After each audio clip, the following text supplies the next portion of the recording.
Very much, Chair. I think my questions are just a couple to the CS in response to his submission.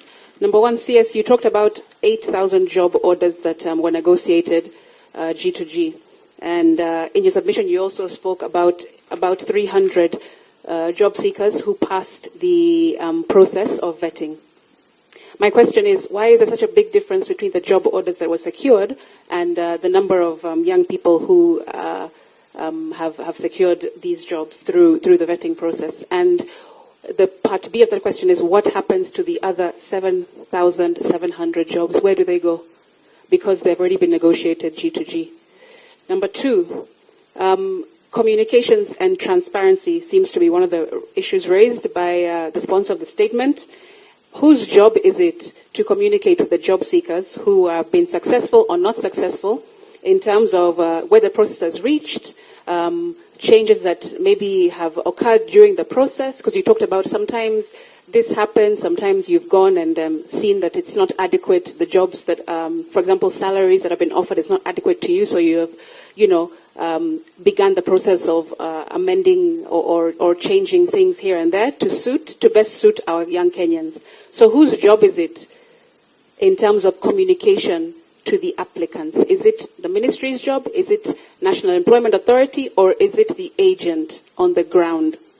And whomever's responsibility it is, can you table, whichever agency it is or institution, table some of these communications that are made? Because you talked about full transparency. We'd like to see that there has been, or evidence of there being full transparency, because of course job seekers are complaining that they have been kept in the dark for too many months. So where are the communications therein, just explaining to them, this is what's happened, this is the reason for the delay, etc. And my next question is with regard to the 55,000 you spoke about. You mentioned in that submission, Waziri, that a part of the 55,000, amongst other things, is for a repatriation fee. If a job seeker like myself, if I go somewhere and I feel what has been advertised or what was told to me is not the case, I will be repatriated. That's what you were alluding to as part of the 55,000. My question is, according to the bilateral agreements or the policy that Senator Seki is requesting for clarification on, whose responsibility is it to pay for repatriation? Shouldn't it be the responsibility of the host country if to have advertised something falsely? Or is it for me to pay to be processed for a job abroad, and then also for me to pay to be brought back home in case things go awry? I feel like there is an issue there for me. It should be the responsibility of the host country, but I seek a clarification. Thank you.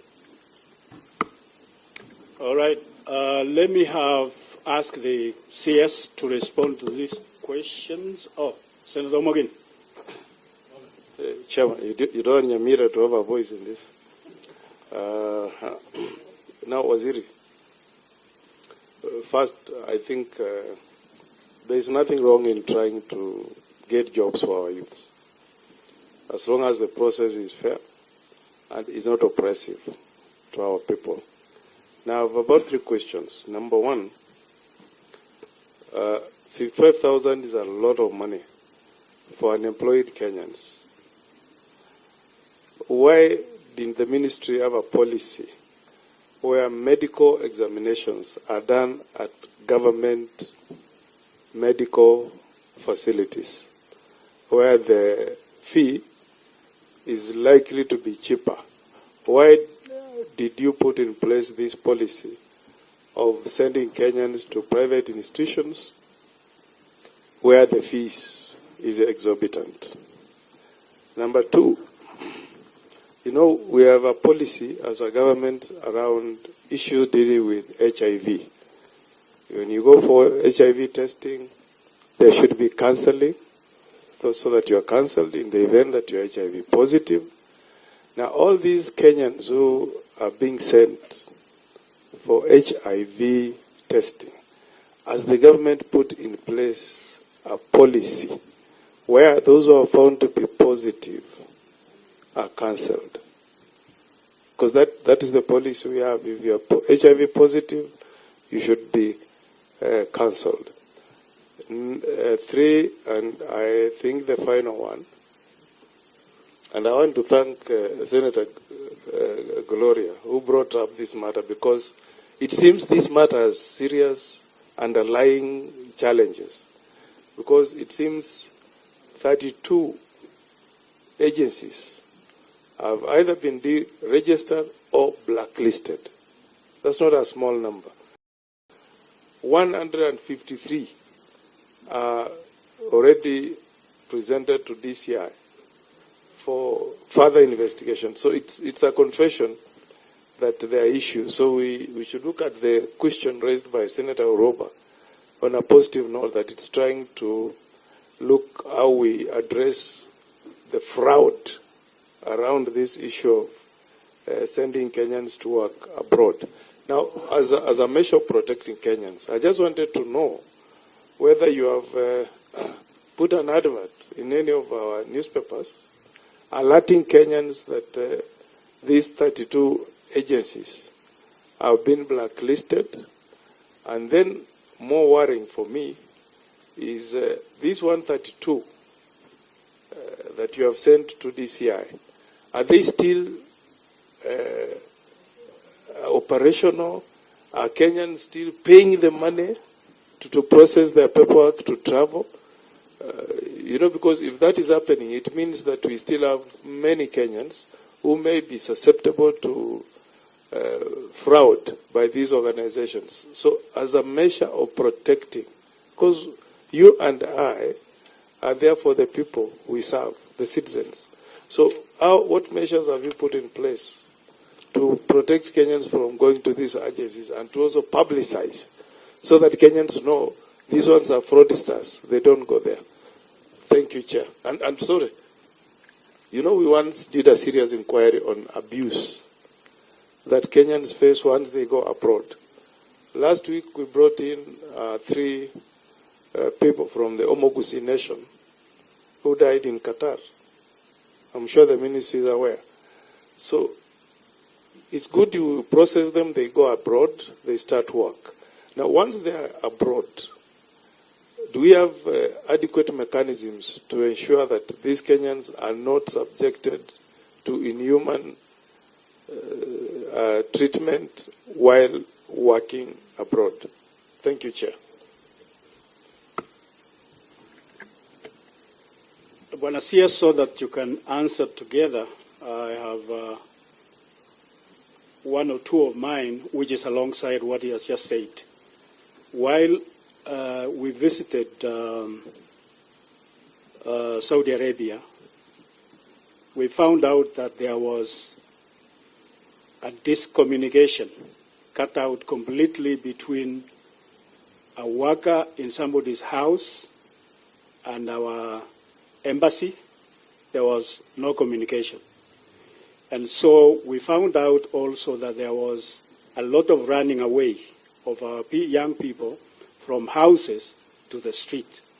And the street lures them and say, you will get better money if you come to the street. And that is where many of them end up in. And then there was a lot of horrifying stories about what happens in that street.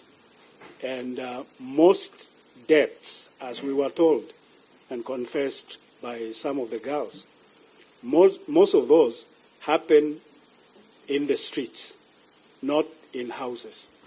But they have to make up stories to cover up so that the street is not discovered, so that Kenyans do not lay blame on them. Instead, they lay blame on the citizens of Saudi Arabia. But in the street, there are doctors who do abortions, and they are not trained. In the streets, there is changa. We were told that we froze to death, hearing that there is changa in Saudi Arabia, done by our young people. So what can we do to really follow up on every individual such that those street lives and Koinange is not transferred to Saudi Arabia. And then I would also like to hear from Mrs. Okoki, because Senator Waber talked about partnership with NEA and collaboration with NEA. What is that? Buenos días.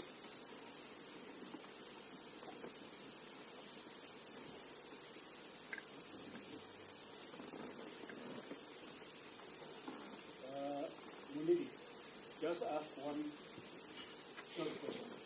Hii ni kwa asili. Hii kesi ndio Waroba walete ilianza katika kaunti kama Kisii na kaunti zingine kama 3 na tuko kaunti ya 47. Wasiri atatuelezea kama kaunti zile zingine amesikia maramishi.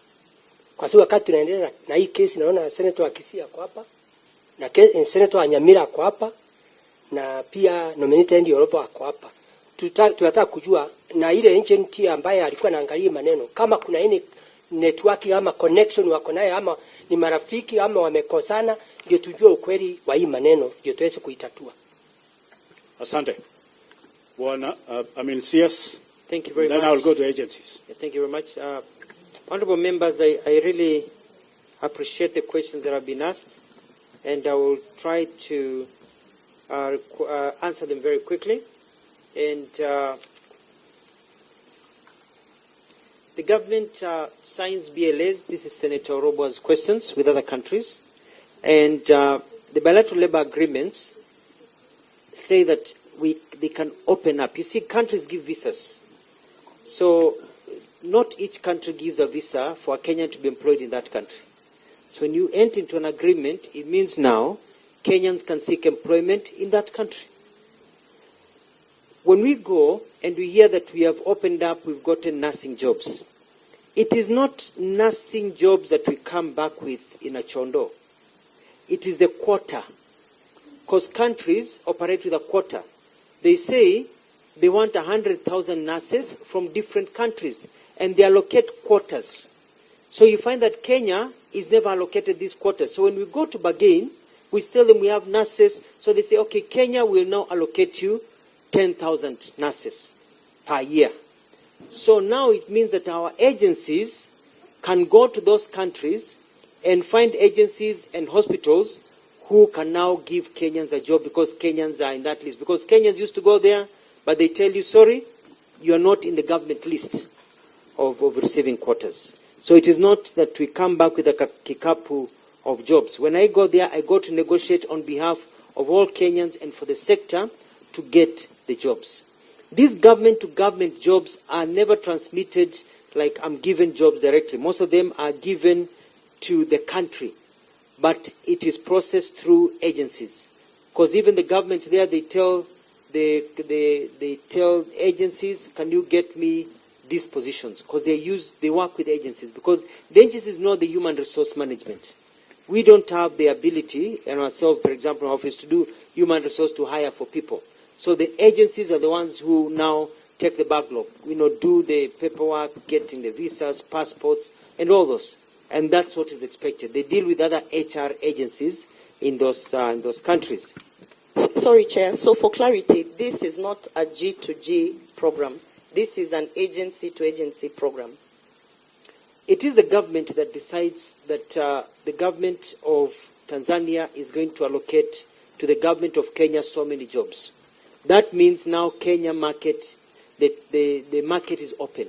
In the same way, if you're doing agriculture, and the government of Tanzania says we are now going to allow chicken, extra amount of chicken to come.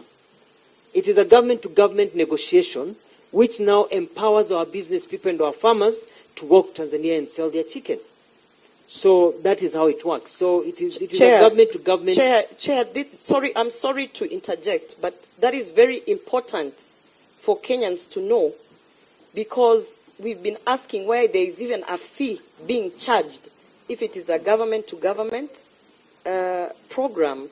But Chair, what the Cabinet Secretary has made clear is that it is a negotiation, but the business is agency to agency. It is not a government-to-government program.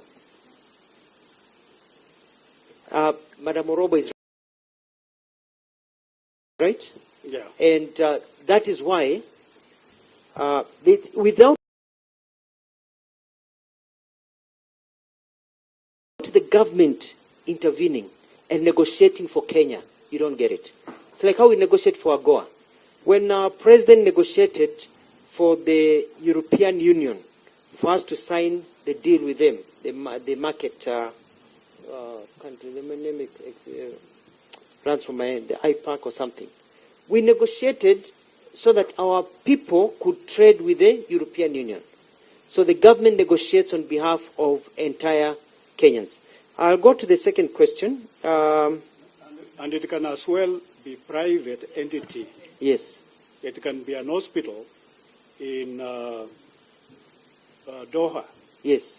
And it goes through their government to our government. Yes. And then the government goes to the agency. Yes. Yeah. So, for example, the hospitals in Doha have been telling their government, we are getting too many agencies coming here with very qualified medical personnel from Kenya, but you've not included Kenya in your list. So, and then the agencies talk to us. There we go, we negotiate. Then the government says, okay. So, and then sasa ni kazi yao watu kufanya nini? Kufanya sasa kazi yao to connect the dots. The second question that Madam asked is about why is it so difficult to track the table? It's not difficult to track. There is nothing difficult to track here. It's very simple. We know the number of people who have gone out of the country, and I said I'll give you, I can give you the general figures. For example, we have, just bear with me. We have in the 1 year since February 2024 and 30th March, less than a year, 2025, we have sent 41,102 Kenyans overseas, broken down per county, such that you find that per region, you find that in the coast region, 8,000, in northeastern, 1,668, in eastern, 1,649, and it continues. I have the figures. Yeah, Chair, But can we have that submitted? Yes. Yeah, So because the question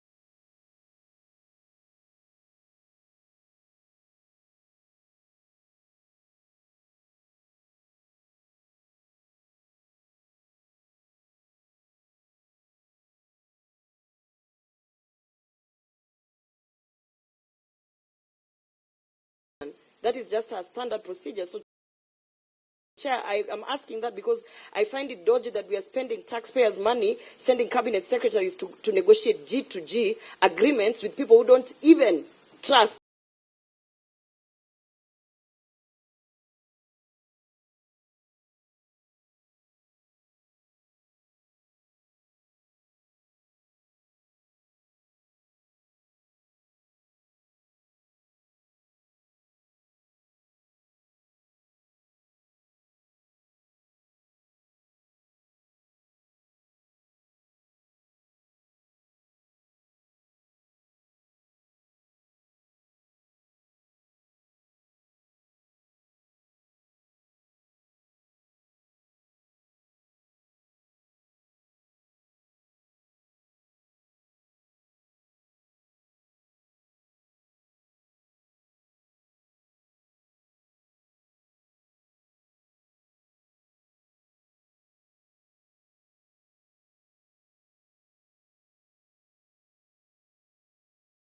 It's struggling, yeah, but I'm we are used to the drama. I'm a very good person. The drama is, we are used to it. No, I'm very polite. Cobras. Chair, I meant a please, request. please, Chair, please. I meant a request. One- Let it not one be meeting. an exchange between One the meeting, CS one and the meeting. senator. Please. So let me make it this way. Yeah, Okay. You see, the part of the medical is part of the visa processing.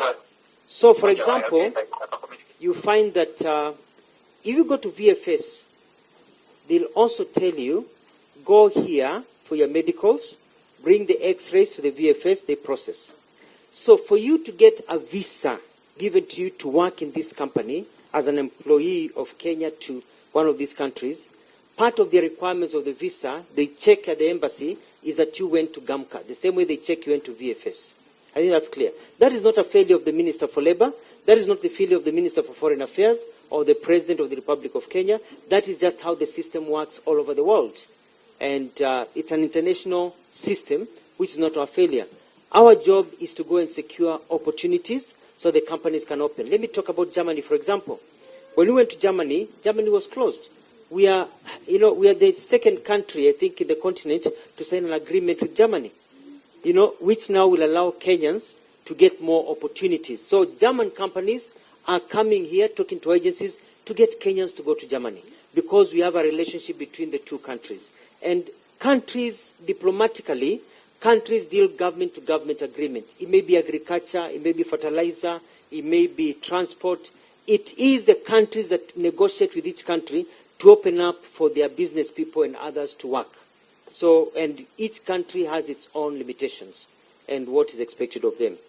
Mr. Chairman, if I can continue. Go ahead, wind Chair, up. can I CS. just kindly, Chair, just a comment as he continues. Waziri, you have made also a comment, and you've clarified, thank you for that, that National Employment Authority, their job is to regulate, amongst other things, licensing and so forth. So I just wanted to ask, do you then see the issue that arises when National Employment Authority, whether it's through the DG or any of its officers, are seen or perceived to front particular agents, whether they are in the counties, talking about X agent, Y agent, or Z agent, because the populace will then feel, I have seen so-and-so from NER endorsing these 10 agencies specifically, so they must be trustworthy. Do you then see the issue that arises there, the conflict, and therefore shouldn't NER stick to regulation alone and not be seen or heard to front or endorse any agency? It's a very good question. NER does not front or support any agency. What NER does is show up to ensure that the agencies that are participating in that recruitment are registered. When we went to Machakos, NER was able to kick out a number of agencies that were fake agencies, because they go there, and they went there and they told me, we are kicking out these individuals who have come and set up banners. They're not registered. Some of them are banned. So the work of NER is to provide, oversight. So when they go, they don't go to recruit. They show up to provide oversight, so that now they can hold the people responsible who are recruiting, because they know you went, you recruited, you promised. The NER also are the ones who pointed out to me that now by doing this oversight, we have reduced the number of people being conned by fake agencies. And number two, they have also been able to alert me of agencies that are charging exorbitant prices, so that we could tell them to bring it down or cancel, because some of them are trying to make money out of innocent Kenyans instead of making some little money, and you get your money through, through volume, not by really taking advantage. Very good question, Madam Senator. The second question that I was asked, trying to go with speed, by Senator Beth, the process varies from country to country. If, for example, you're hired to go to Australia to be a nurse or a medical doctor, it takes a minimum of 14 months, because there are board exams to pass. There's a process. It takes a minimum, an average, not minimum, an average of 14 months. Others can go at 8 months. The average is about a year. You start the process now while you're still working. Within a year, you're able to go. Others, depending on the jobs, take a month. depending on the flexibility and the type of job you're going to do. Some hospitality jobs come up very quickly. The average is 6 months. That's what I would say. The average job is about 6 to 8 months from the time you are given an offer letter to the time you travel, because of the processes that go through. And so you had a very quick question. Are we informing people? When I got into the ministry, people are not being informed. That is why I have insisted that when people are hired, we have to have NITA call a session with the people being given job offers, and they are taken through training. What do you call it? Pre-departure training, where they are told, you've been given this, it may take 6 months, it will take 8 months. I tell them their rights. And they are told, not necessarily me, but they are told now it's part of our curriculum to tell our people all that. But I have learned also, we are going to be informing people. Also, we tell the agencies to tell people how long it will take, so that people do not have expectations and the anxiety of waiting. But you see, the anxiety, for example, of the jobs of people is because when the jobs opened up, for example, for a great country of Qatar, some people went within, I think the first lot went after 3-4 months. About 4 months. The first group went after 4 months. Another group went after 2 months after that. And they're still going. So I think when they saw the first group go, another group go, 6 months later, niko hapa, no, I've been conned. So I think it's that anxiety of people feeling they have been conned, because they think, Ule alienda, my brother went, I'm being left. My sister went, I'm being left. But you're telling them it is a process. And I think with time, by next year, once people understand the process, how it works, we're going to see less anxiety, as long as other people do not blow up the anxiety and try to cause a crisis. You know, we just lower the temperature, explain to people, and then we are able to move. You had a question Chair, about asbestos here. For clarity, we are being told that the time... Please, through no, for the clarity, chair. this is important. Through the chair. You just don't shout. Sorry, like through the chair. For clarity, for the Kenyans who are waiting out there. I have heard that we are being told that it takes up to 14 months. So is 14 months the cutoff?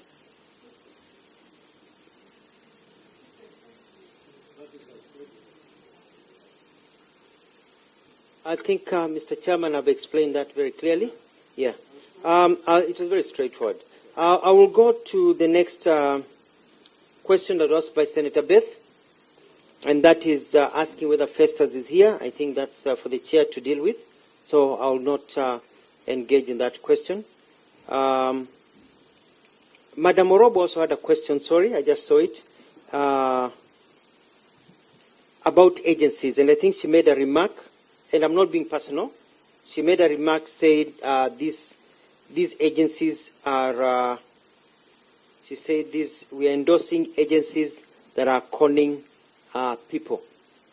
And I'm saying we are not endorsing any agency that is conning people. Our job is to regulate. If you con people, we deal with you. And so we are not conning anybody. And I'm aware when she's blaming agencies and calling them conmen, I don't know whether the committee is aware that some agencies have taken her to court for defamation because of her remarks that are ruining their business and making them, blaming them to be criminals. Through the chair. I'm just pointing out. Through the chair, because he has brought it up. The second question. That should not be here, yes. Okay. So no, through chair, it's okay. I withdraw that statement. Chair, I'm okay with it because in that chair, I'm okay with it. The chairman has ruled. It is the cabinet secretary has also signed an affidavit to support those agencies. Now that he has brought it here, I would like for the public to know that the cabinet secretary has. It has been Chair, withdrawn. remember my request, please. So now it that has he has been withdrawn. Remember my request. Yeah. Or has he withdrawn it so that I can inform the.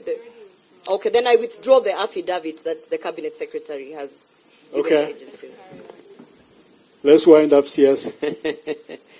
I'm a witness because I've also been accused, so I'm a witness. So don't go there. Don't go right. I'll not go there. I think.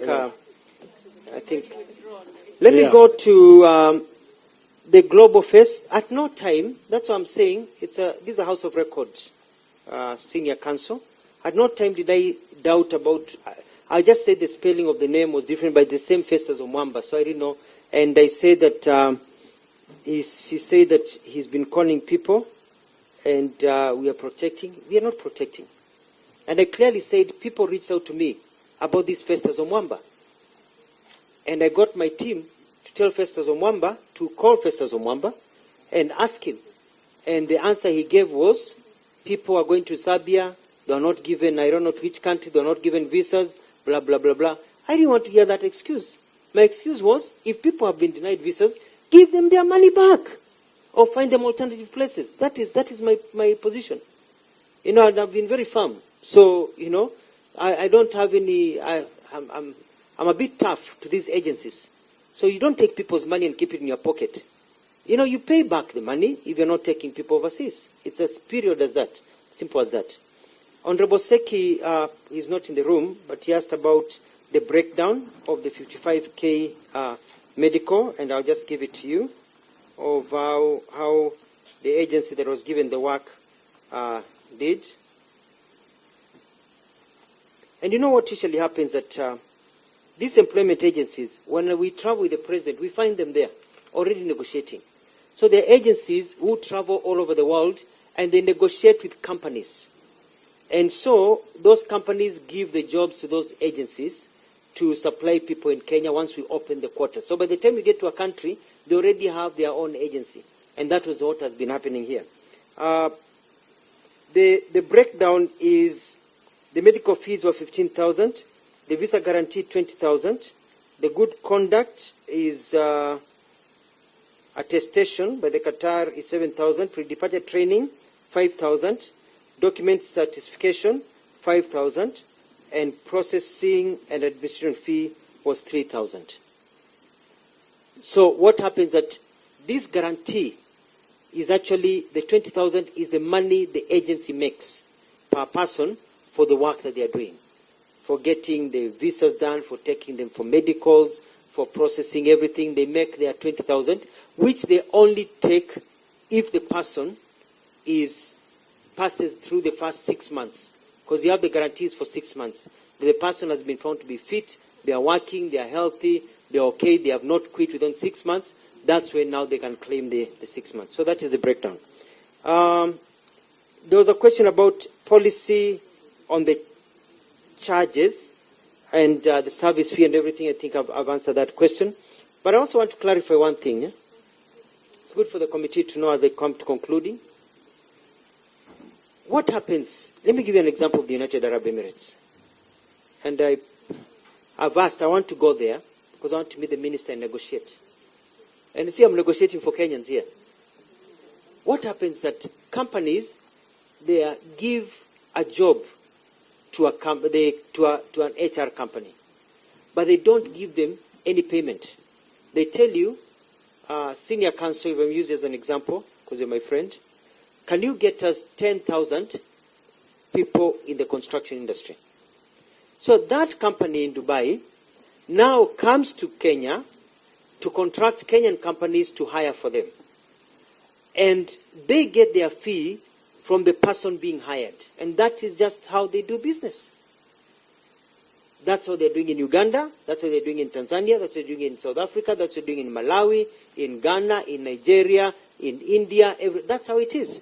So you find, for example, somebody told me the other day that they wanted me to intercede for them because the HR company was charging 2,500 dirhams for every person hired. So if you multiply 2,500 with 37, that is 92,500 that a Kenyan is paying to that company for the job, and you've not even started your visa process. So I've been negotiating. I was able to call, because when the minister can call, I was able to call through a support with my agent, with my attaché in Dubai, get to talk to this company, and they lowered their fee from 2,500 to 1,200, which they said is the lowest they can go, take it or leave it, which now brought it down so that 1,200 times 37, it came to 44,000 instead of the 95,000. So 50,000 has been saved. I want to bring it down to 500, dirhams. So I want to go and see whether I can. So I'm not doing it for one agency, because if we can get a low figure for Kenyans, it's good for us. It's good for our people, so that even the money we have can go further to more people. Seneta Waembu aliuliza swali ya kwamba watu walianza kwenda ng'ambo kwa muda mrefu na wengine walikuwa tunasikia kila wakati ya kwamba kuna shida. Na kwa sababu ile mpangilio ulifanywa katika serikali ya William Ruto, unakuta kwanza vile visa vimepungua. Hausikii ule mlio uliokuwepo. Mimi nilipokuwa kule Foreign Affairs nilitembelea nchi kadhaa nikishirikiana na waziri aliyekuwa Labor. Hivi sasa pia nimetembelea nchi kadhaa, nilikuwa katika nchi kadhaa tukaongea kuhusu utaratibu wa kuimarisha kwamba Wakenya wakiwa kule ng'ambo wanatunzwa. Wanaishi katika maisha ambayo sio upweke na waumizwi. Tayari niko na report naipeleka kwa serikali, kwa cabinet, ya wale watu ambao wamefariki ng'ambo, visa na nini kinatokea, ndio tuweze kuamua kama serikali ni mpango upi tunaweza kuchukua ya kuweza kuwalinda Wakenya. Na tunaanzia pia hotline system. Kuna program tunatengeneza ya kuweza watu wanaweza kutualert hapa katika hapa, kwa sababu wakiwa na shida kwenda kwa embassy wanatumia hotline ambayo tunaweza kujua kwa online iko shida, ndio tunaweza kufuata kwa upesi, sio kufuata wakati mtu tayari ameshaumia. Ni vizuri kutaja kwamba wale wengi ambao tumeona wakiwa katika visa tofauti vya kuumia ni wale wanaofanya kazi ya nyumbani. Utakuta Wakenya wengi ambao wanafanya kazi kama madereva, wanafanya kazi kwa hoteli, wanafanya kazi kama walimu, wanafanya kazi nyingi ambao hawana hizi shida. Ni housemaid sector ndio iko na shida. Hiyo ndio mimi inanikula kichwa, ndio nataka kuweza kuitatua. Uliuliza pia, nafikiri nimekujibu maswali yako kwa kina kabisa. Vice Chair asked about the 8,000 job offers. The 8,000 job offers was what you'd say was a quota were given by a company. So it's up to us to fill the quota. So it is not that the jobs are not there. So they came, they were able to recruit about 3,000 out of the 5,000, out of which we've gotten close to 1,000 job offers. They travel, then they'll give us more job offers, so that when we are done with the 3,000, they come back now and now recruit more people out of the block of 8,000. So the offer is still there, and it is a continuous program. We have also... Sorry, Waziri, over what period of time do you need to fill that quota of 8,000? They told us within a year. They told us about 2 years. It's about 2 years, because what they're doing, they're opening new farms, new companies in other countries, which will need time. Because initially I wanted them to take everybody at a go. But they said we cannot, because, for example, we want to get people from hospitality, but we are building a mega hotel that will not be ready until the end of 2025. So you can't be going to be a waiter in the parking lot looking at the construction. The hotel has to be finished before now you can be hired, etc. So that's what they told me. They told me we can't hire the drivers now, but the job is there.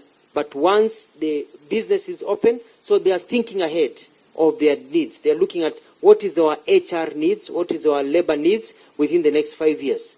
So they said, okay, Kenya will satisfy the next 2 years, this quarter, which is a very good quarter, because 2 years goes very fast.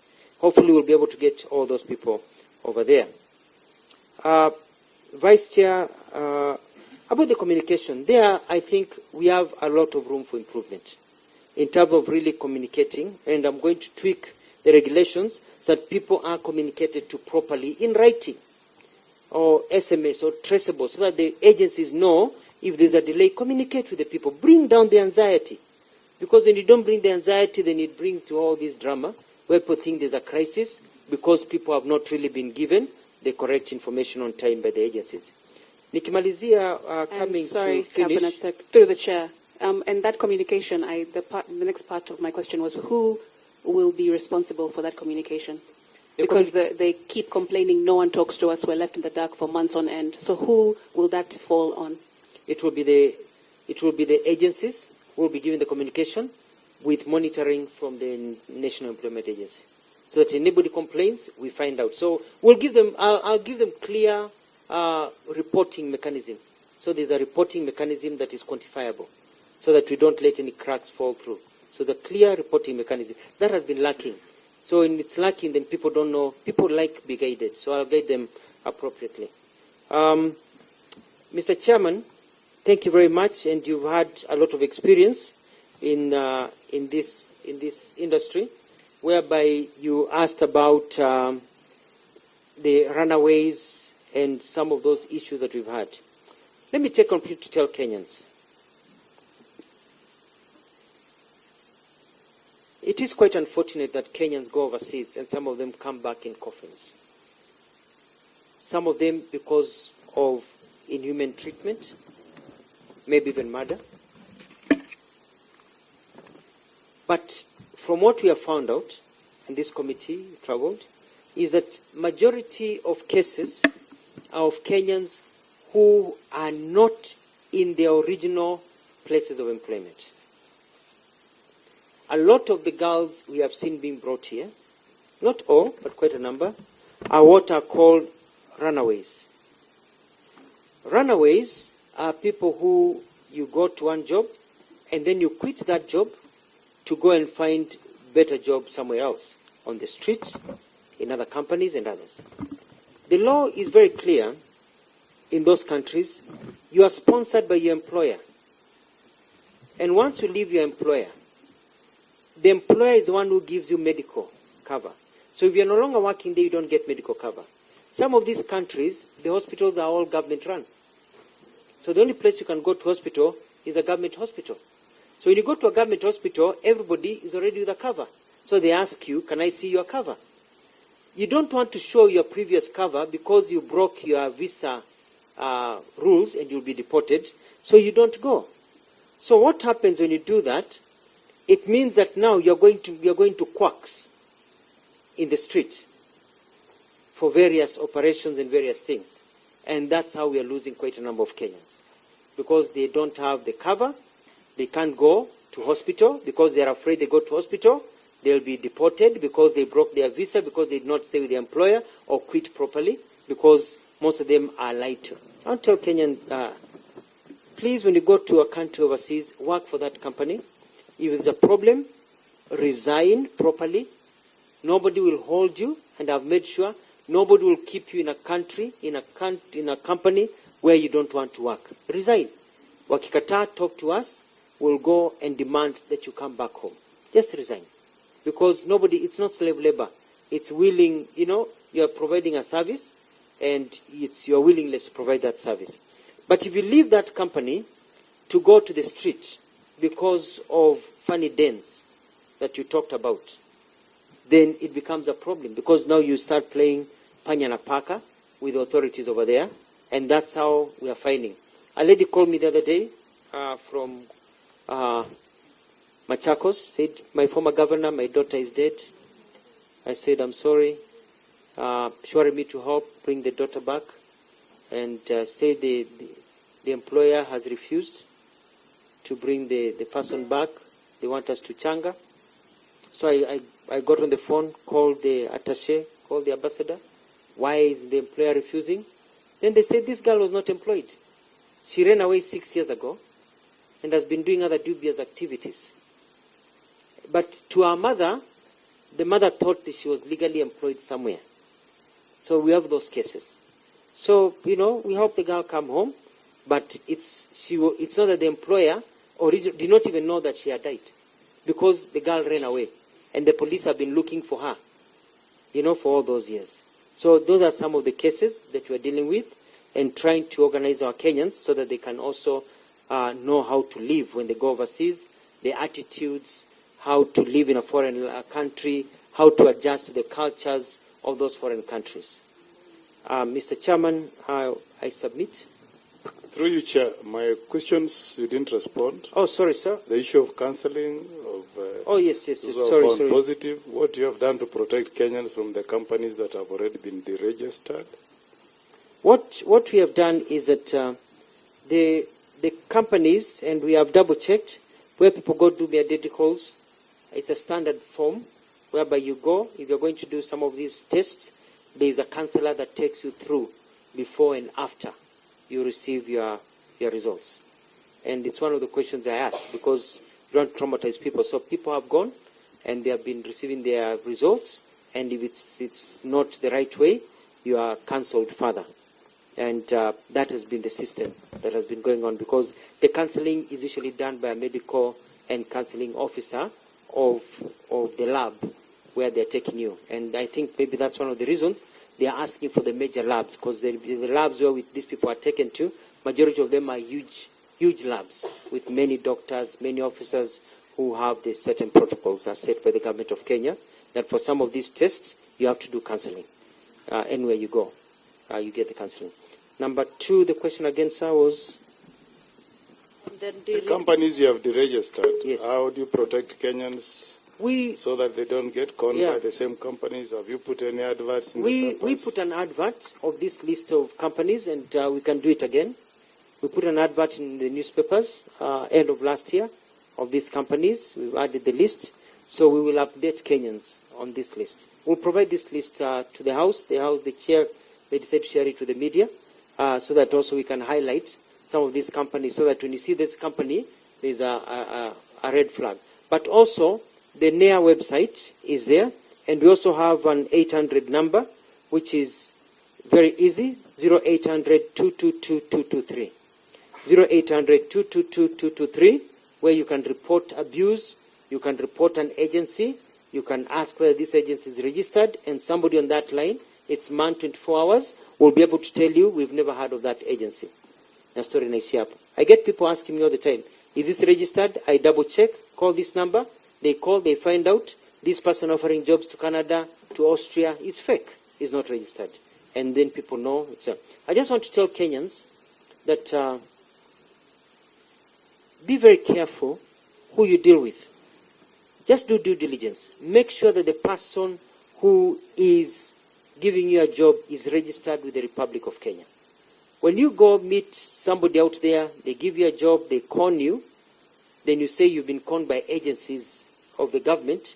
They are not our agencies. Those are con artists who are taking advantage of you. But you see, at times when you are conned and you do not do due diligence, then there's very little we can do to help you. So you also need to do due diligence. Parents, before you give your money to your daughter or son to go pay an agency, do due diligence. Call the number, check with my office, check with NEA, is this person registered? And we'll tell you this person has been blacklisted, this person is not registered, yes, this person is. Because if that person is registered, I know where to find them. Because we have their details, we have their ID numbers, we have vetted them, we know their office, we have their guarantors who've guaranteed, so I can find them. The DCI can find them. But mtu anatokea tu na ka agency kanasema twende ngambo, you know, and recruitment agency. Na unalipa pesa. Simjui huyo mtu. Pengine hata alikuonyesha fake ID. There's no way of me to verify to get that person. And so the people who've been conned are usually people conned by agencies that are not registered.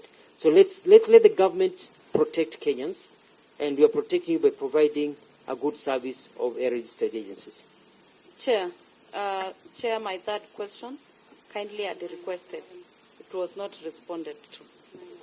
Which is? About Festus. Pia yangu ya agents. Yeah, I'm giving yes. time Na pia yangu ya agents. I'm giving time now to... Yes, please. Yeah, give him, please. Yeah. Waziri, through the chair. Waziri, there was a question that I asked about, you made a comment about repatriation, that if a successful job seeker goes to X country and they find, for whatever reason, what was advertised is not what is on the ground, how are they brought back home? Because you just actually gave an example of a lady from Machakos who requested for your support to bring her daughter home. However, there is the other side of the coin, which is when they go, they don't find what they were told they were going to find.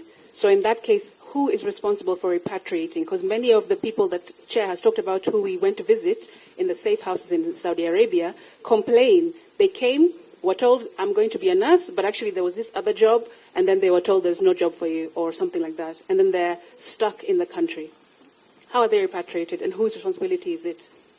I think it's very clear that if you go to a country and you've been offered a job as a driver, and you go there and you find your job is to drive a wheelbarrow in a construction site, or else you're supposed to be driving a lorry, then the agency that is took you there has conned you. And you just need to let me know. And I'll make sure that agency brings you back. So there's that case. So it is the responsibility of the agency to provide you, when you leave this country and get into an aircraft to go overseas, you should have an offer letter that tells you what you're going to do. If you get to that country and they switch the offers for you, then that's illegal. Even in those countries, it's illegal. and the governments of that country give you a visa based on the job you're going to do. So switching is not allowed. So that's part of the empowerment we want to empower Kenyans, the recruitment of those agencies. But you see, what is happening is that some of these agencies that do that are not registered with us. So they know they can get away with murder. They just want to collect money and send people. So I urge Kenyans, let's work as a team. And I thank this committee for the support so that we can get Kenyans working with registered people. Thank you very much, Waziri. So I'll give the opportunity now to the agents that were invited who are here. If you can stand up. Yeah. Oh, yeah. Nea, I asked a question which wasn't answered. The partnership with Orwoba.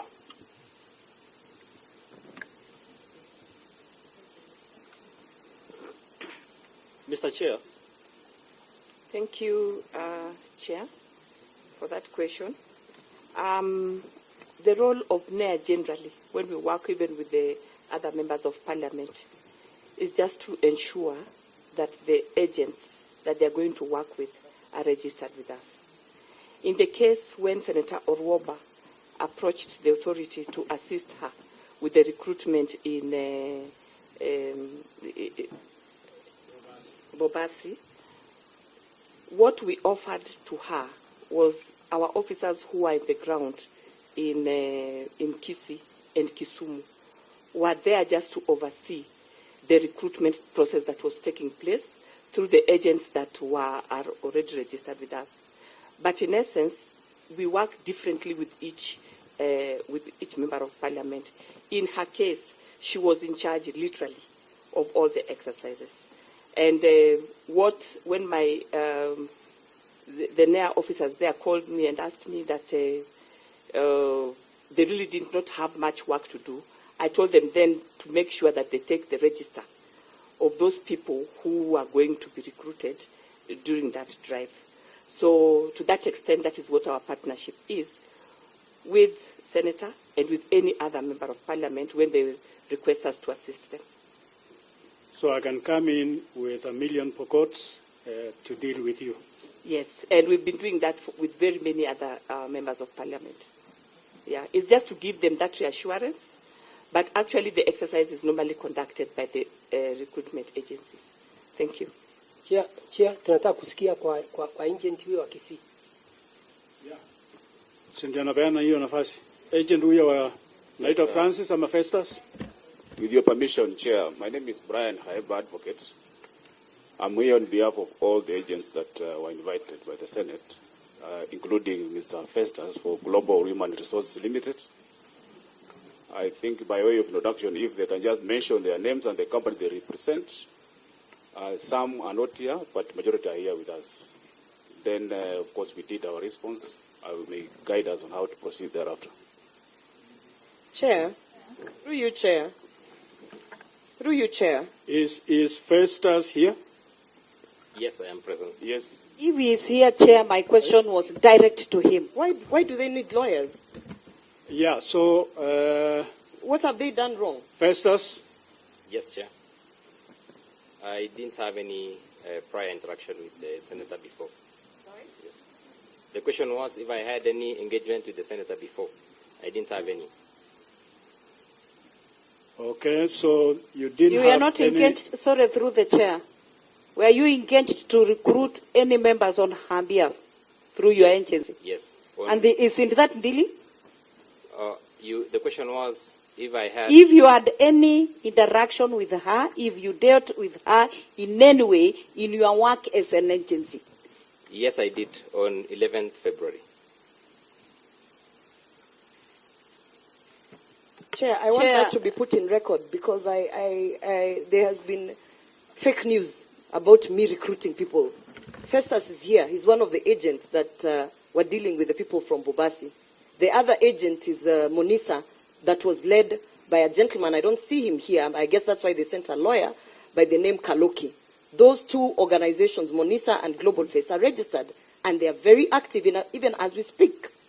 And it is through this inquiry of the Senate that those people who had paid 15,000 each have received 10,000 Kenya shillings from the moment I brought a statement at the floor of the House to the moment we brought the other victims here. That is when they started paying 10,000. And there was no official communication to anyone that any amount that was paid was going to be deducted. I believe that is what the Cabinet Secretary is addressing, because they are still looking upon me as their leader who represented them in a government program to get back their remaining 5,000 Kenya shillings. I would like to respond to that. Senator sent me 38 people to be processed to travel to Dubai. The employer in Dubai, a company called Rich Dubai, did issue documents that were supposed to be filled, which all the candidates did. Around 4th March, she called me and asked me to terminate the entire process. So, and actually sent police to have me arrested. I was arrested and taken to Kabete police station. Out of the 38 candidates, 2 proceeded, and they already completed the process. They have visa. So I don't know what happened with the senator, because she's very impatient. That's where the problem is. Very impatient. Chair, it is not the senator.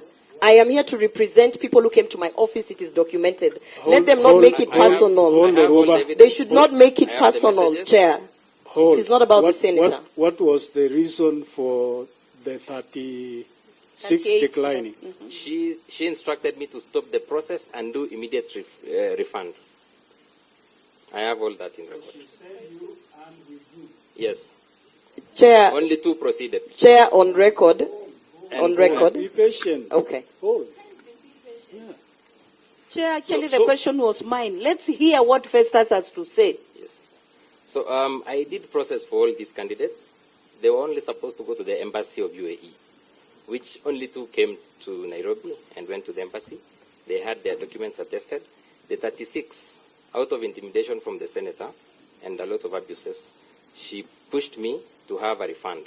The same 38 candidates went to Kisii, did medical test, comprehensive medical test in a facility called Silvercare. So the only process that was remaining is to have them attest their documents and travel. And we have it in record. All the other candidates that did the process are now in Dubai. All of them, they traveled.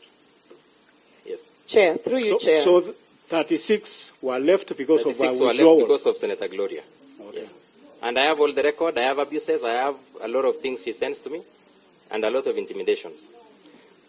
Yes. Okay. Through you, Chair, it has to go on record, and I have the documentation here. I am not speaking because I wanted to go to Dubai. I did not come to Festus' office because I wanted to go to Dubai. These things landed in my office because people from my constituency came to me seeking for help. Chair, we sat down with the victims here. The Secretariat has collected all the evidence. We've heard from this, Chair, we've heard from these victims. And they themselves, Chair, that is the reason why I said, because they are trying to spin this narrative that I intimidated people to stop. Chair, I demand that this committee, to clear that narrative, call each and every single member, the 38 drivers under this one, and the 38 manual laborers under Festus, and the 57 drivers under Monisa. Let them be given a platform so that you can hear them telling you that they have waited for months from August last year, and eventually they came to me and said they want their money back. As their representative. So, Chair, the narrative that is being spinned, I hear Senator Betsengo telling me, stop. No. This is my name on the line, Chair, and I will defend my people till the end. Let me ask you the question. Chair, Did they... hii ni vita ya agent na Gloria, kwa hiyo hakuna pahali cabinet secretary anaingilia basi. to the chair. That is not true, because that no, Chair. Thank you. Chair, I would like Okay. Chair. Festus Omwamba was given to me by the Cabinet Secretary. Festus Omwamba was given to me through you, Chair. You know, if my name is being mentioned, No, we are not in a Chair, Senator Gloria cannot now drag my name in. I asked the question when I was asking the questions to the Cabinet Secretary. That's when I wanted to hear from Festus. Because his name has been mentioned severally here. Festus. Yes, You Chair. have... And I also asked him to state where he comes from. Order. Do you have documents to that extent? Correct, Chair. I have all the documents. Well put, all of them. Yes. So forward. Yes, Table. I will. I'll provide. Table to the committee, yeah? Yes, through the Chair, I would like to ask a question. Yes. When did Senator Gloria approach me? Can you clarify that? When did you come to know about Yes, this? I will give the exact dates Yes, complete please with give. all the messages. Yes. Okay. Yes, because Just Chair, mention the date. Chair, Yeah. kindly, Chair. No exchanges. Chair, I'm going to follow the protocols of the Senate committee. So you And forward it. I'm saying, because they don't, wish you let could us not answer. personalize this. Let us bring those victims. And you know, I'm here. The statement was driven by those victims. But We I are- can tell you, Chair, when we conducted the inquiry, the number of Kenyans that came to this Senate in Bunge Towers were not from Bobasi. They were not only from Bobasi. Bring those documents So we are not only to the dealing clerk. with the around 90 people from Bobasi. Orwoba, Yes. do you hear I've me? submitted them. I've submitted Chair, them. vile naweza comment, hii ni kitu tunaweza kusolve. Agent wote wale wako na shinda na So, Gloria tukae Chair, the do not other- personalize this, Chair. This is about Kenyans who have been conned. Order. It's not about Bobasi Order. constituency. Control the meeting. Order. Chair. Let them not, Control the meeting, I Chair. don't know what agenda these ones are running. It's not about me. It's about Kenyans who Orwoba. have out been Kisii conned. County and Nyamira County. Orwoba, I will throw you out. Chairman, through you. I Chair, think, kindly control the Hiyo meeting. Chair niliona Yeah, Senator you wa can't Nyamira shout na like- Senator wa Kisii na pia Gloria. Hatuko kwa baraza. Yes. I think we are on media. It's Yeah. an honorable house. We don't want to degenerate to this exchange. If our sugar levels have dropped, we can adjourn. We can adjourn to do a more decent sitting on another date. But these exchanges are unnecessary. The other agencies, just say who you are. Just say which company. No talking. Time is over.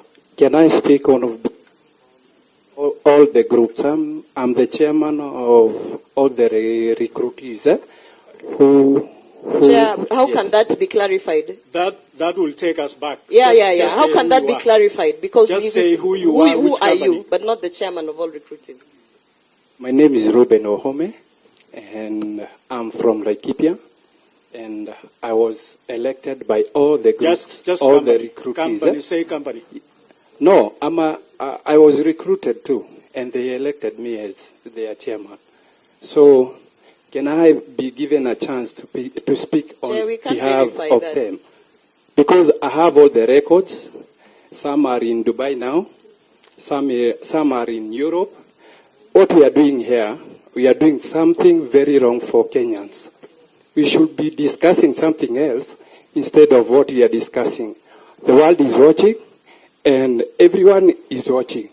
This is very bitter because I think we have been searching for jobs, and I think whatever we are doing in this house, it's not good because we feeling bad knowing that our CS has been fighting very hard for Kenyans to have jobs abroad. But what you guys are doing here is to derail the process. So it's very bad for us.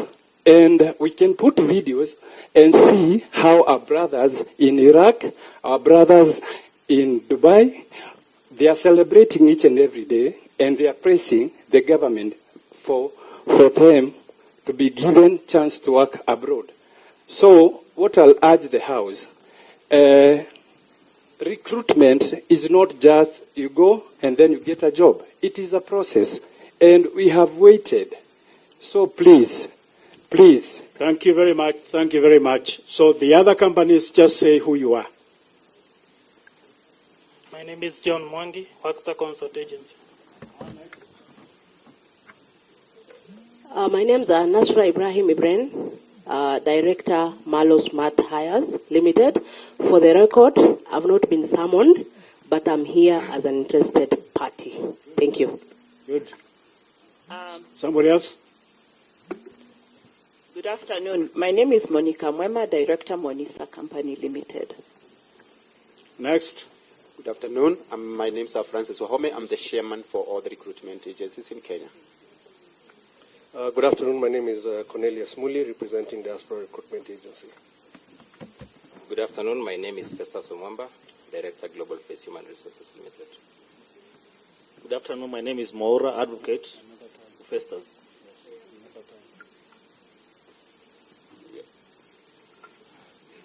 My name is Ibrahim Mohamed Abdi, Director of Shakale Recruitment Agency. Good evening. My name is Nixon. I'm not an agency, but I'm a candidate and a leader. I'm a leader of the group. Thank you. Any other? Yes, Chair. As I mentioned, my name is Brian Hai, but there are two more entities that are not present today, but I represent them as well. One is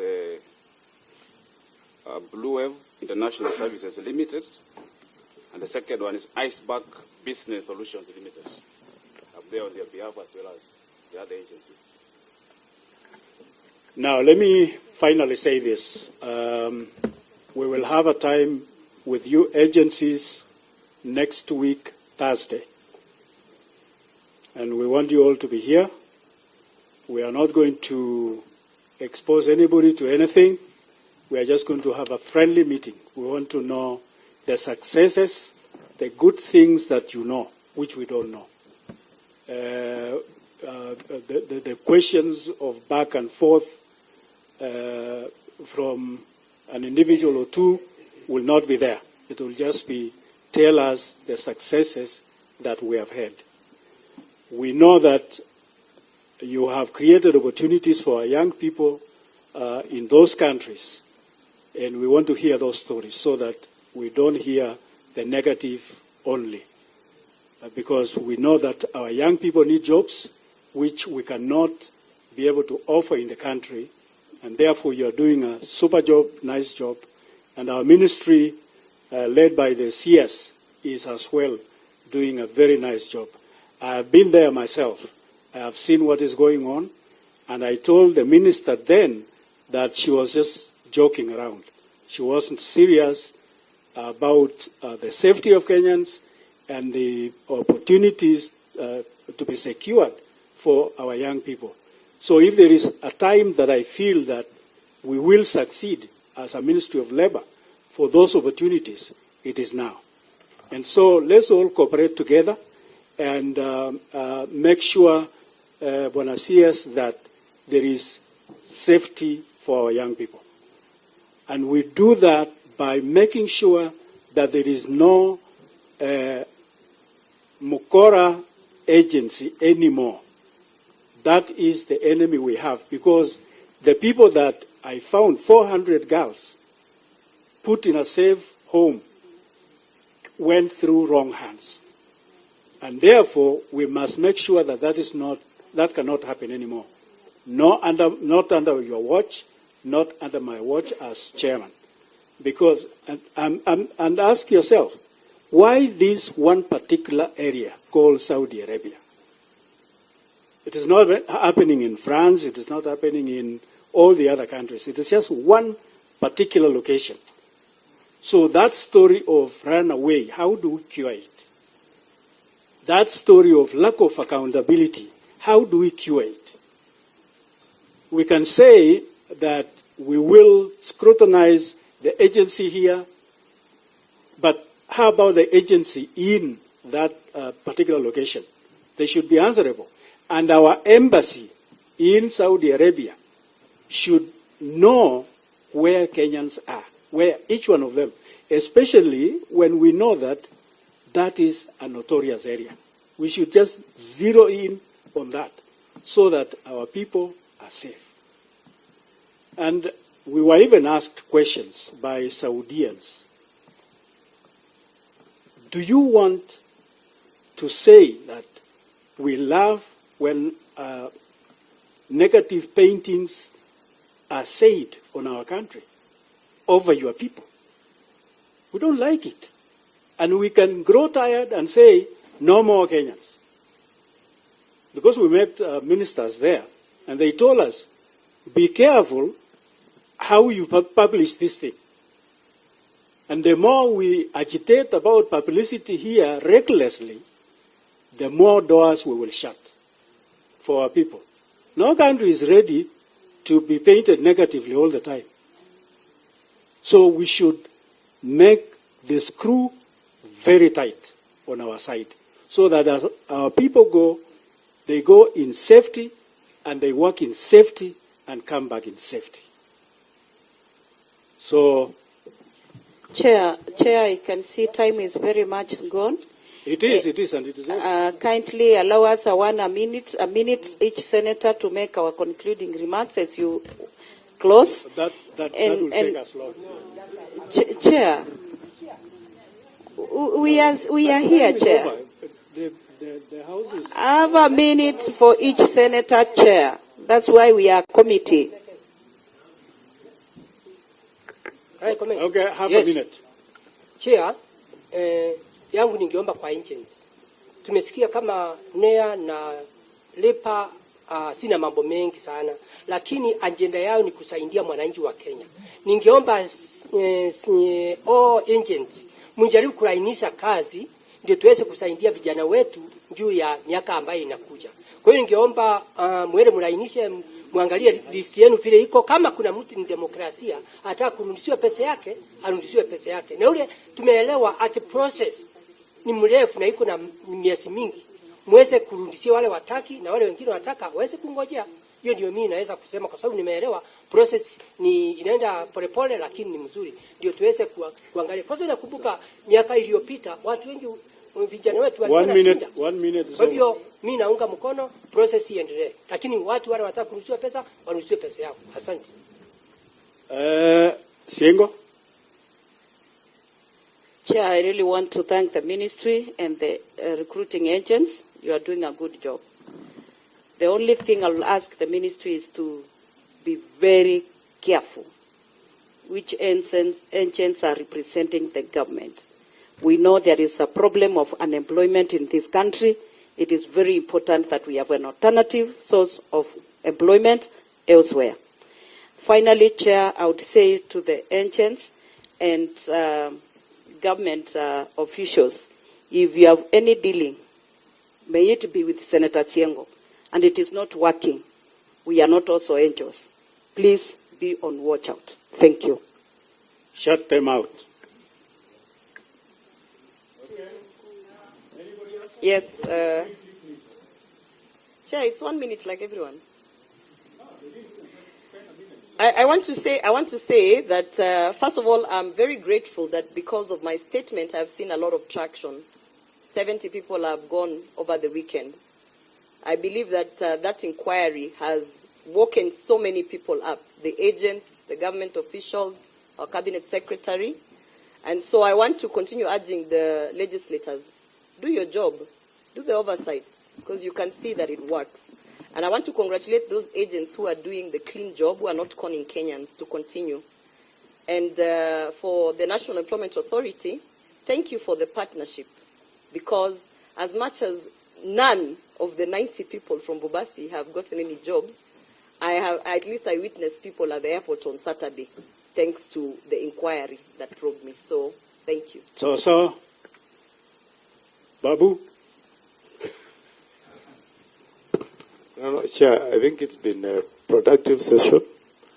We keep learning. I'm sure the minister he will leave here having learned something he may need to improve on. That's what we are here for. It's a discussion to ensure that we put the interest of our people first, and we hope when the agents come next time, it will also be another learning experience. It's not a war, it's an inquiry for the benefit of the people who have elected us to this House, Chair. Thank you. Si mkutano imekuwa mzuri. Chair, maybe advise on the time to appear. Informative. Which time do we appearing on Thursday? Okay. Hold, the time to appear on Thursday. Thank you, Chair and members and everyone in the room. I just wanted to, as well, join my colleagues to say thank you for everyone for coming and being patient until this moment. And just a note to the ministry, this is exactly why it's very important for us to crack down and sit down, rather, and finish the work on the labor migration bill. It's very important. You can see that people are suffering day in, day out, and we don't want to invite you here every other week to answer questions about different agents or different cases. So I think this highlights how important it is for us to complete that process in this House. And also to the Minister, in your first submission, you said you wanted to clear your name and you wanted to clarify some things. And I hope that you have seen that the committee that is attached to your ministry does do exactly, that is our job. I understand you wanted to go through the speaker, maybe you felt one way or the other, but I hope that you have sat here today and seen that we do a thorough job as a committee. And this was exactly the forum for you to air out issues and to clarify things, because we're here to support the work of the ministry as much as possible. I thank you. And we proudly invite you to attend ascension of a bill. Yes, so we will be there. And we invite you because you are part of us and we are part of the ministry, and also see you on Friday. There is an invite to that extent. So you may make your remarks. My final remarks is to say thank you very much to the committee, and also to just clarify that I think it's the ethos of public officers to tell the truth and not to have a sense of entitlement. And that is, I think, why people expect us to behave in a certain manner. And that is why I thank the Vice Chair. Yes, this is the right committee, but it's also good to debunk misinformation. And, for example, people were refunded their money way before the questions were asked in the Senate. And as I said, we have evidence. People do not want to think that they're the ones who made people to be refunded their money. And also the fact that people travel the other day, people travel every day. People are traveling every day. And the group that was traveling the other day, a week before that, there were people traveling, and we can show you. So people travel all the time, and others are traveling. It had nothing to do with the questions being asked. So people shouldn't have a sense of entitlement, thinking that the ones that have caused the process to continue. The inquiry is good, and I love this inquiry, because it makes us better. It improves the questions, the thinking through, the partnership, I think is better, but we need to stick to the truth and not be self-involved, and stopping. And you've heard what the agencies have said. People have lost their jobs because of that involvement.